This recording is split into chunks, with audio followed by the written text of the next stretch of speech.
Hello കൂട്ടുകാരെ, ഞാനിന്ന് നിങ്ങൾക്ക് മുമ്പ് ഒരു ചപ്പാത്തി റോൾ ഉണ്ടാക്കുന്ന റെസിപ്പി ആയിട്ടാണ് വന്നേക്കുന്നത്. നമുക്ക് നോക്കിയാലോ എങ്ങനെ ചപ്പാത്തി റോൾ ഉണ്ടാക്കുന്നതെന്ന്. വളരെ ഈസിയാണ് കേട്ടോ. വീട്ടിലുള്ള സാധനങ്ങൾ മാത്രം മതി നമുക്ക് ഈ ചപ്പാത്തി റോൾ ഉണ്ടാക്കാൻ. ആദ്യമായിട്ട് ഞാൻ കുറച്ച് ഫ്രഞ്ച് ഫ്രൈസ് ഉണ്ടാക്കാമെന്ന് ഓർത്ത്. നമ്മൾ ഈ റോൾ എന്നൊക്കെ പറയുമ്പോൾ അതിനകത്തൊരു ഫ്രഞ്ച് ഫ്രൈസ് ഇല്ലെങ്കിൽ എങ്ങനെയാണ് ശരിയാ?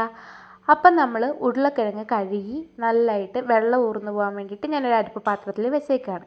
ഇനി നമ്മുടെ മെയിനായിട്ടുള്ള ഡിഷ് ചിക്കനാണ്. ചിക്കനിൽ അതെങ്ങനെ റോളാകുന്നത്? ആ ചിക്കനിലേക്ക് ഞാൻ കുറച്ച് ലെമൺ, മുളക് പൊടി, മഞ്ഞൾപ്പൊടി, ഉപ്പ്, കുറച്ച് കോൺഫ്ലവർ പൊടി കൂടി മിക്സ് ആക്കുന്നുണ്ട്. കുറച്ച് സോയാ സോസും കൂടി ഒഴിക്കുന്നുണ്ട് കേട്ടോ. ഇത്ര ഒഴിച്ച് നന്നായിട്ട് മിക്സ് ചെയ്ത് നമ്മൾ കുറച്ച് നേരം മാറ്റി വെക്കാം. അത് മാറിയിരിക്കുന്ന സമയത്ത് നമുക്ക് ഫ്രഞ്ച് ഫ്രൈസ് റെഡിയാക്കാം. കുറച്ച് ഉപ്പിട്ടിട്ട് ഉരുളക്കിഴങ്ങ് എണ്ണയിട്ട് പൊരിക്കുന്നതാണല്ലോ ഈ ഫ്രഞ്ച് ഫ്രൈസ്. ഇതൊക്കെ പറയേണ്ട കാര്യമില്ലല്ലോ, നിങ്ങൾക്കറിയാലോ. അതിനുശേഷം അതൊന്ന് നന്നായിട്ടായി വരുമ്പോഴത്തേക്കും ആ എണ്ണയിലേക്ക് തന്നെ നമ്മൾ ചിക്കൻ വറുക്കുക. ആ ചിക്കനും കൂടി ഒന്ന് മുരുമുരാന്നായിക്കോട്ടെ. മുരുമുരാന്നായി കഴിഞ്ഞ് വരുമ്പം ആസ് യൂഷ്വൽ ചപ്പാത്തി എടുക്കുക, അതിലേക്ക് നമ്മുടെ മയോണൈസ് ഇടുക. മയോണൈസിൽ ഞാൻ കുറച്ച് കച്ചപ്പ് ചേർത്തിട്ടുണ്ട് കേട്ടോ, ടൊമാറ്റോ കെച്ചപ്പ്. അന്നേരത്തേക്കും നമുക്ക് ഈ ചേഞ്ച് കളർ വരുന്നത്.